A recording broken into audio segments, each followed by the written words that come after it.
A day in my life na nakapangasawa ng apam na nagdahom nga ma-princess diri. So mayong buntag mga ka-channel, ang unang ginabuhat ni Manay Tirang mag-wake up sa early in the morning mga ka-channel. Magagawa ako ng tea dyan mga ka-channel. Ano yan? Bayabas tea guys.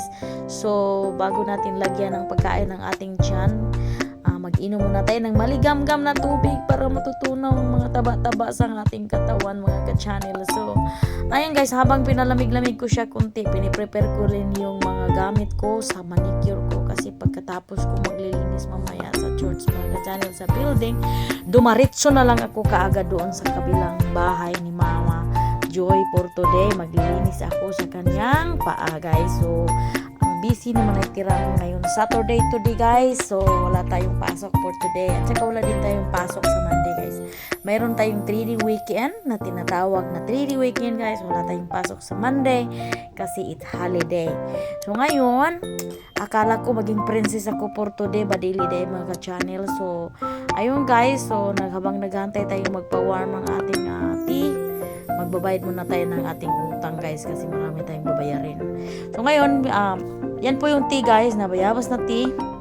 Iinumin ko yan buong umaga bago ko kumakain ng breakfast para matutunaw ang lahat ng mga tama-tama natin guys. So, ayan, warm na yan siya guys. Maganda talaga pag warm konti ba na iinumin natin na dumiretso talaga sa yung intestine. Baka maanod yung mga tubul-tubul nga sa tiyan mo mga ka-channel. So, mas maganda talaga guys pag iinom ka ng maligamgam na tubig pagkagising mo ng umaga para malinis yung meron ka sa tabak mo.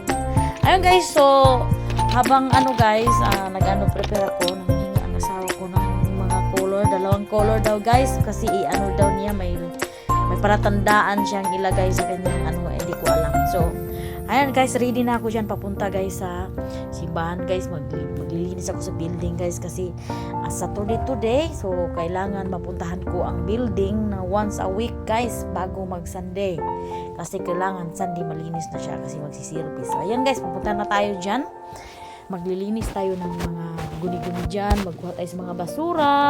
Yan lang ang trabaho ko sa once a week ay pupunta ako doon. Sometimes pupuntahan ko siya ng Monday, linisan ko ng half and then half sa Saturday para ready for Sunday. So malapit na ako matapos dyan mga channel. Dito lang ako dyan para madali ba yung nilinisan ko na yung iba, tapos mga basura na lang kinukuha ko kasi last week nagdi-deep clean ako guys, nagmamap ako. So pagka next Saturday magbabasura na lang ako, kuhanin ko na lang yung mga basura para para hindi mabigat sa akin kasi ako lang mag-isa guys magtatrabaho dyan. So ngayon tapos na ako dyan mga channel, pupunta na naman tayo sa kabila guys. Punta tayo kay Ate Joy, maglilinis na naman ako sa kanyang kuko for today's video. So talagang busy talaga ang Saturday ni Manay Tirang for today's video.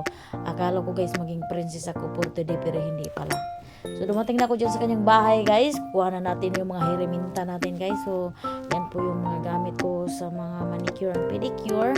Yan po yung sideline ko guys. Sometimes hindi naman ako araw-araw meron yan. Once in 1 week meron akong dalang customer, isa. Meron talaga akong 1 week meron talaga akong merong isa or dalawa something. So ayan na siya guys, nandiyan ako sa bahay niya.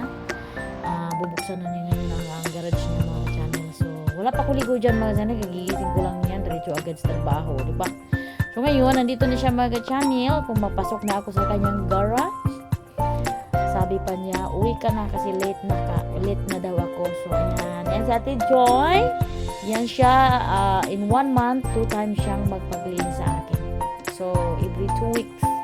So yan, pupuntahan ko yung paa niya. Ayan guys, nag-umpisa na ako nang nagkukod-kod ng kanyang paa. Matagal-tagal din ako dyan kasi yung kuko niya, yung lalaki niya ang mayroong ingrown guys. Kailangan ko talagang kunin yan kasi masakit pag hindi ko kunin yan mga ka-channel. So ayan guys, tatapos na tayo dyan. Ayan po yung paa niya. So paa lang ang panilinisan niya sa akin ngayon kasi nagje-gel siya sa kanyang kamay. So ang hirap kunin ng kanyang gel mga ka-channel. So ngayon, dumating ako sa bahay guys. I try my best to being a princess this time but I can't. Thanks for watching.